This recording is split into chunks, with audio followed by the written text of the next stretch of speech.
When people talk about Jon Stewart's interview with State Senator Nathan Dam, they often overlook the flaws in his three main lines of argument, which immediately destroys his side of the entire conversation. At first glance, it seems like the Second Amendment and safety are at odds, but that assumption breaks down once you actually examine what the amount of firearms has to do with the amount of gun-related deaths. The real issue is not gun-related deaths, but rather if guns are the problem, especially when you consider the reasons behind gun-related deaths. This is why debaters and audiences should rethink how they understand these issues, because the implications extend far beyond the yin and the yang. Before diving deeper, it's important to separate the Second Amendment from gun-related deaths, and recognize how gun deaths and gun rights shapes the entire discussion moving forward into the analysis ahead. First, the claim that the cause of gun-related death correlates with gun ownership assumes gun owners are the cause of gun-related deaths, but that assumption collapses, because it's a correlation error. In practice, this means mass violence and homicide are being noted over violence such as suicide. The majority of firearm deaths, for example, mental health issues after the tools used. When examined further, the argument relies on focusing on the number of firearms leading to the number of deaths, which is not actually demonstrated. This creates the conundrum where we scapegoat gun owners instead of acknowledging societal and economic relationships as factors. If applied consistently, it would also imply that gun ownership is related to social, economic, and mental health issues. A clearer interpretation is violent behavior as the issue, not gun ownership nor the number of guns, which should solve that issue. Therefore, the original argument does not hold under its own standards. In short, the conclusion is target violent behavior instead of gun rights.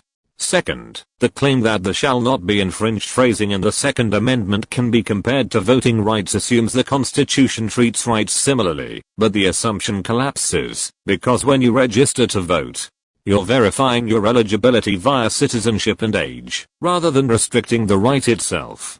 In practice, this means the rights of those who have verified their age and citizenship are not guaranteed their rights. For example, eligibility matters not in the case of rolling back the right to carry without a permit.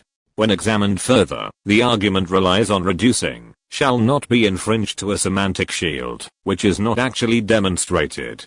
This creates the conundrum where rights are treated differently rather than restrained. If applied consistently, it would also imply that rights are not guaranteed by the Constitution. A clearer interpretation is, shall not be infringed is a clause, not a semantic shield. In short, if we are going to compare, we should have similar voter control policies to gun control policies. And third, the claim that gun ownership is like drag shows assumes there's a comparison between gun rights and free speech, but that assumption collapses because it's a category error. In practice, guns in school does not intrinsically entail exposing children to violence, while drag shows in school do intrinsically entail exposing children to adult-oriented performances. For example, guns can be necessary for defending schools, while drag shows are not necessary for free speech. When examined further, the argument relies on the hypocrisy of Senator Dam, which is not actually demonstrated. This creates the conundrum where the comparison to guns, being highly age-restricted, means drag shows should be too. If applied consistently, it would also imply that drag shows are as age-appropriate as gun violence. A clearer interpretation is maybe age-appropriate restrictions in school are not infringements on constitutional rights. In short, the conclusion guns can have a benefit in school, whereas drag shows cannot. To conclude, the claim that the number of guns and gun owners has to do with gun violence does not hold up under scrutiny. When we look at the causes of violence, it becomes clear that gun ownership has no correlation. Additionally, longitudinal and latitudinal studies further demonstrate that claims made by Dam like the fentanyl crisis has contributed more to violence than guns.